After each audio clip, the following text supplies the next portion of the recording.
کسی جہری نماز میں شامل ہو رہے ہیں، جیسے فجر کی نماز ہے یا عشاء کی نماز ہے یا مغرب کی نماز ہے، اس کی پہلی رکعت میں آئے ہیں اور لیٹ آئے ہیں، اب آپ کو اللہ اکبر کے بعد امام جب قرات کر رہے ہیں، اب اس دعا کے پڑھنا وہ جائز نہیں، اس لیے کہ اب آپ کے لیے قرات کو سننا ضروری ہے۔ صرف فاتحہ پڑھنے کی اجازت ہے، فاتحہ کے علاوہ اللہ اکبر کہہ کے اعوذ باللہ پڑھ کے آپ فاتحہ شروع کریں گے۔ اب دعائے استفتاح کی جو جگہ تھی آپ کے پاس، وہ لیٹ ہونے کی وجہ سے موقع ہاتھ سے نکل گیا ہے، اب اس کا پڑھنا ضروری بلکہ جائز ہی نہیں، چاہے معلوم بھی ہو کہ آپ فاتحہ پڑھ بھی لیں پھر جی بھی نہیں پڑھنی، پھر بھی نہیں پڑھنی، چونکہ امام کی قرات کو سننا ضروری ہے۔ تو صرف اجازت جو ہمیں پیچھے پڑھنے کی ہے وہ کس کی ہے؟ فاتحہ کی ہے۔ عام طور پہ لوگ کیا کرتے ہیں،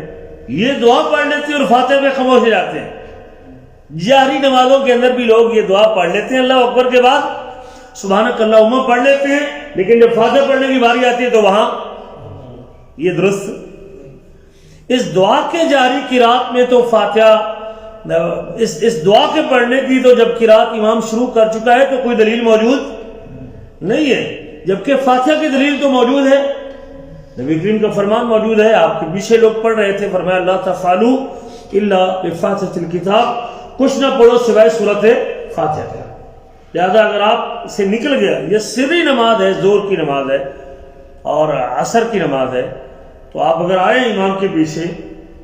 اگر آپ تو قیام کے اندر امام کو پا لیتے ہیں پھر آپ کو دعائے استفتاح پڑھنی چاہیے، لیکن اگر قیام نکل گیا ہے پھر اللہ اکبر کر کے آپ نماز میں شامل ہو جائیں، پھر دعا استفتاح پڑھنے کی ضرورت، کیونکہ اس کی جگہ تھی وہ کیا ہے، اگر آپ سجدے میں مل رہے ہیں یا رکوع میں مل رہے ہیں یا رکوع کے بعد مل رہے ہیں یا تشہد کے اندر مل رہے ہیں، اب دعائے استفتاح پڑھنے کی ضرورت۔ ہاں دوسری رکعت میں جب جائیں گے تو اگر آپ کے پاس فرصت ہے، جاری نماز نہیں ہے، سری نماز ہے، تب آپ اس کو، وہ آپ کی پہلی رکعت شمار ہوگی، تب آپ پڑھ سکتے ہیں اگر سری نماز ہے،